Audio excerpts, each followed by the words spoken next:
estava salvo, a saber, de Lázaro. Porém, Abraão disse: olha, meu filho, isto é impossível. Ou seja, todas as possibilidades e escolhas você teve na terra enquanto no corpo. É isto que eu quero, meu amigo, que você entenda, que todas as chances, possibilidades e escolhas você tem que fazer enquanto está vivo.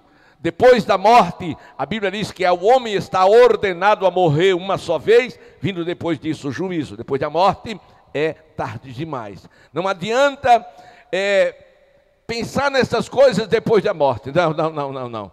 Então aquele homem, ele disse algo muito interessante. Ele disse: Senhor, lembra-te dos meus irmãos. Os meus irmãos, eles estão na terra, eles estão sofrendo. E eu gostaria muito, mas muito mesmo, que tu mandasse alguém daqui para lá para falar com eles. Abraão disse: não, meu filho, isto é impossível.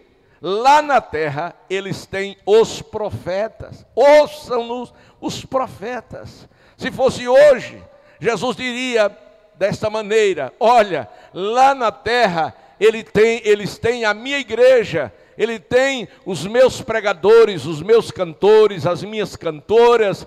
Então que eles ouçam-nos exatamente isto. Então, meu amado amigo, bastante atenção.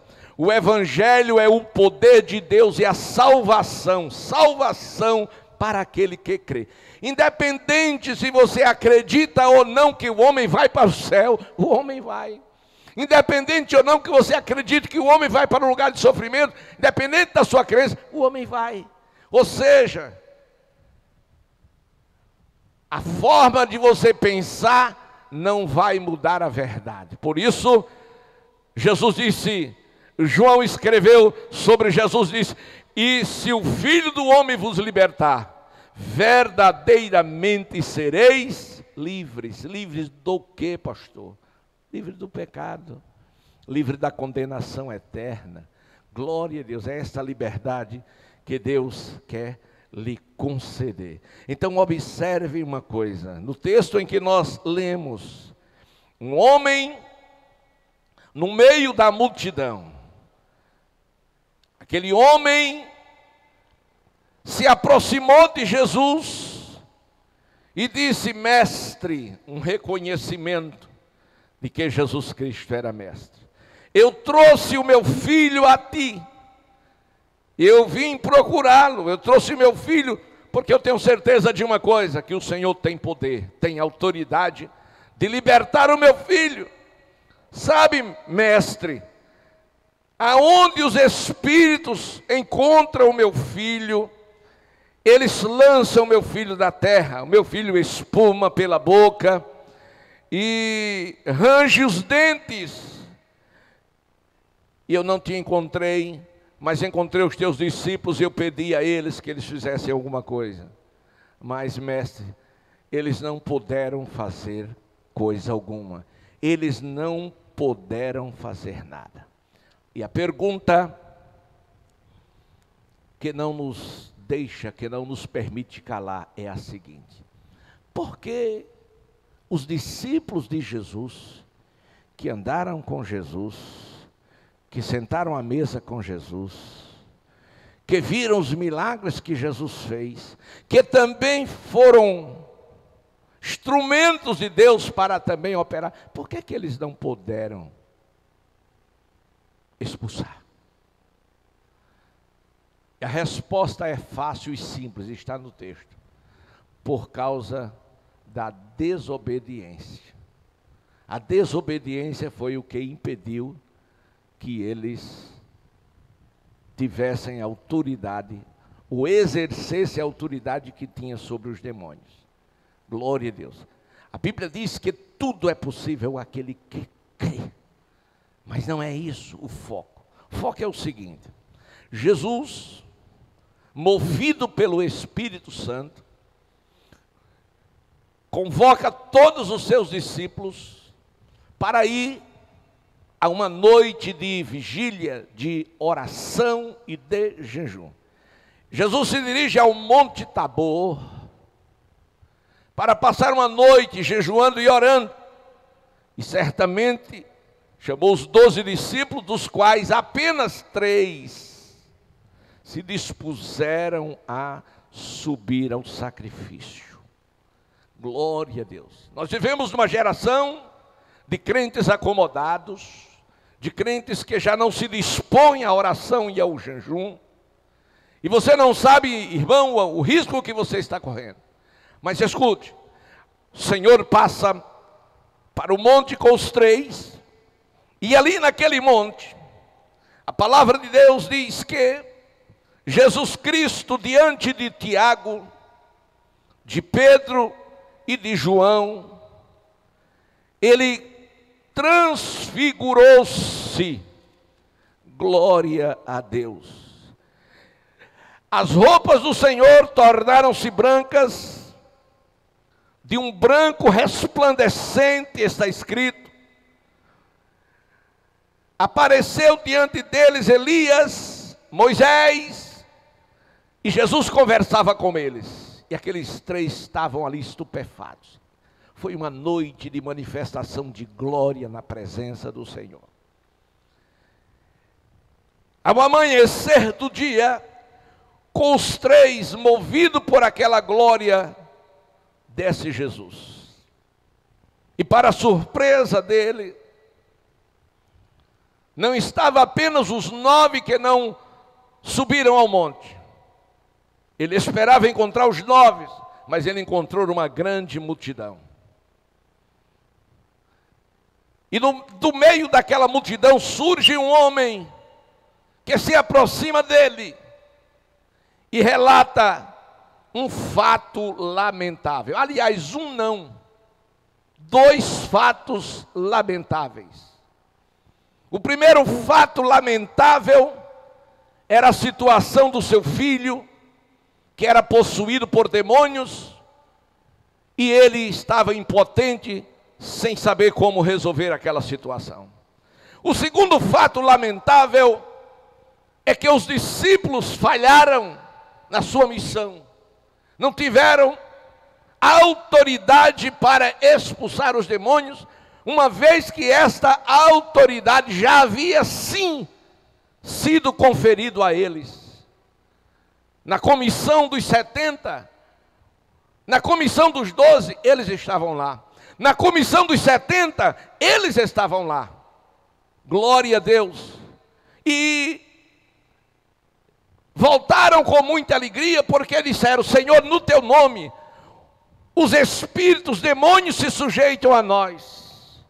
E Jesus disse a ele: olha, não vos maravilheis apenas porque os demônios se sujeitam a vocês. Se alegrai-vos antes, porque os vossos nomes estão escritos nos céus, no livro da vida. Glória ao Senhor. Meus amados e queridos irmãos, e agora eles estavam falhando em algo que eles haviam sido usados há poucos dias daqueles. Por que então? Por uma razão: desobediência. Quando o Senhor fala, você deve obedecer. Se o Senhor falar com você, ore, porque algo lá na frente está para acontecer e você será incapaz de fazer ou resolver sozinho.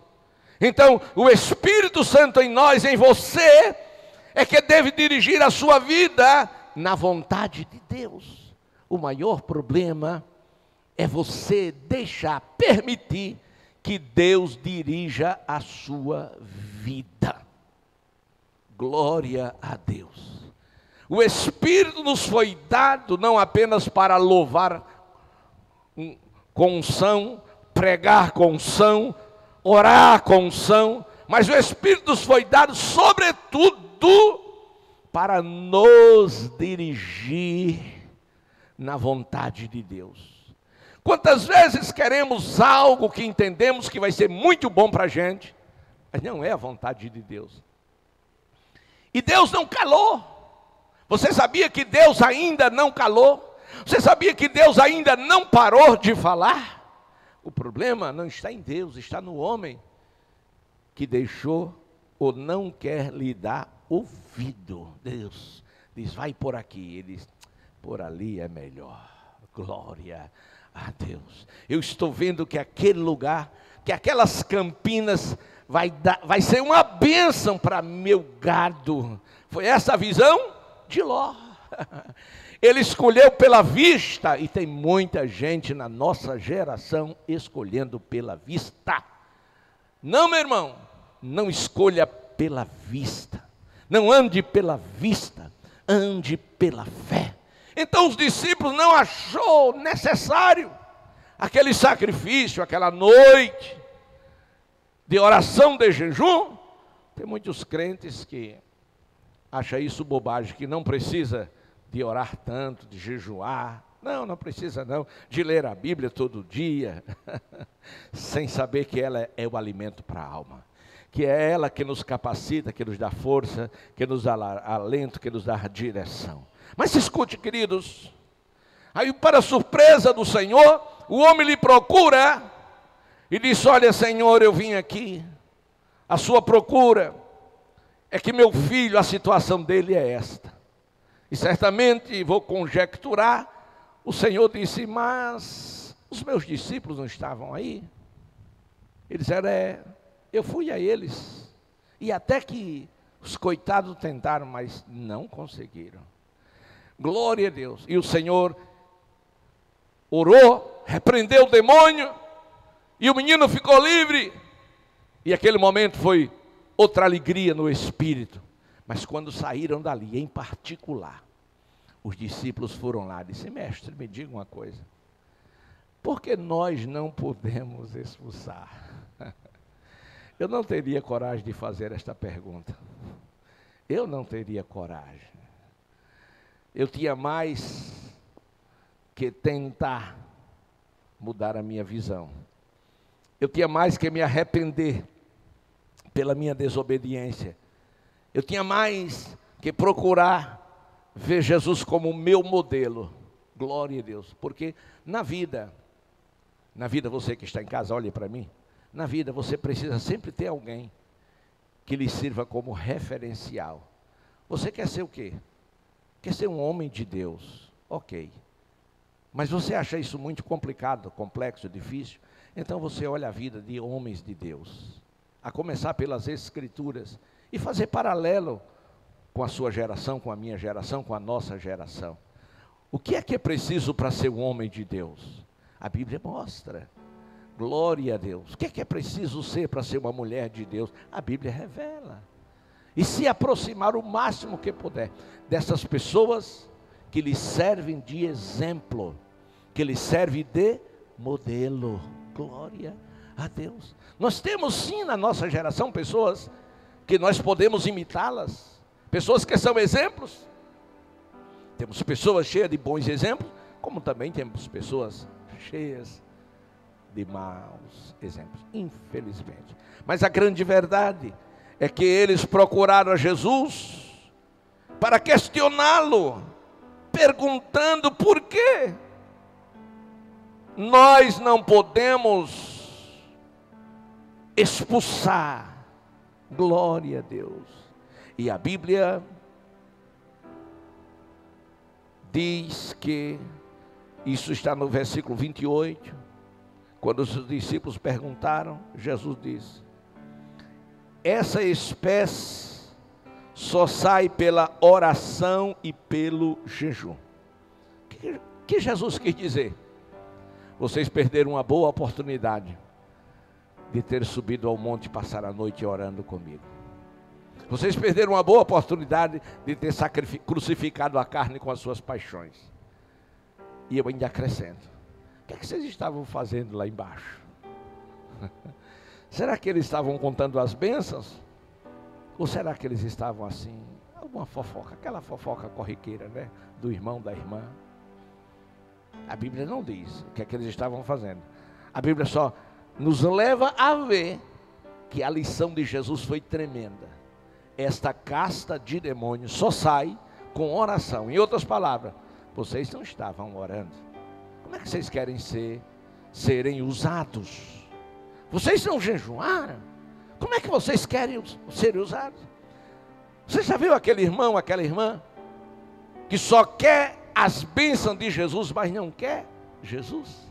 E Jesus diz: quem quiser vir a mim, nega a si mesmo, toma a sua cruz e siga-me. É você seguir a Jesus, não é Jesus lhe seguir. Então tem muitas pessoas reclamando da sorte, pela ausência das bênçãos. Mas o que você tem feito para as bênçãos, para tomar posse das bênçãos? Eu quero lhe dizer uma coisa, algo muito interessante. Você sabia que o Senhor reservou todas as bênçãos celestiais para você e que já são suas? Sabia não? Pois é, sim. Mas por que eu luto tanto, sofro tanto? É porque você não tomou posse. E como o pastor faz para tomar posse? Vá orar, vá jejuar. Aí sim o Espírito Santo vai te guiar. Você lembra de Lázaro? Aquelas irmãs queriam um milagre da cura e fizeram o quê? Mandaram chamar a Jesus. Ele não veio. E o que aconteceu? A fatalidade, o irmão morre. E Jesus chega 4 dias depois dele enterrado. E Marta foi lá a Jesus dar bronca. Acho que Marta estava quase desviada. E Maria foi e prostou-se. E quando ela chorou, diferente de Marta que não chorou, saiu bicuda. Quando ela chorou, Jesus segurou na mão dela e disse: Marta, diga-me, está escrito, diga-me onde o puseram. Em outras palavras, leve-me ao teu problema, porque para os homens não tem solução, não tem jeito, para mim tem. Leve-me lá. E ela levou aonde? Ao túmulo. Por que ela levou? Porque ela acreditou. Se Jesus tivesse feito a mesma pergunta a Marta, Marta dizia: de jeito nenhum, já fede o corpo dele, o que é que eu vou fazer lá? É mais uma vergonha diante da sociedade. Vou não, Jesus, me desculpe, mas eu não vou. Marta teria dito isso. Glória a Deus. E a prova está nos registros de João. Mas Maria, quando Jesus leva lá, ele disse: na hora, pegou Jesus, pronto, está ali, ó. Está vendo aquela tumba ali? É ele que está lá. O corpo dele está ali. Aí Jesus disse, veja atitudes de crente. Jesus disse: tirai a pedra. Aí Marta correu, disse: Senhor, cheira mal. Oh, meu Deus do céu. Tenha misericórdia da incredulidade deste povo. Glória a Deus. Esta manhã, tome posse do seu milagre. Saiba que Deus é o Senhor.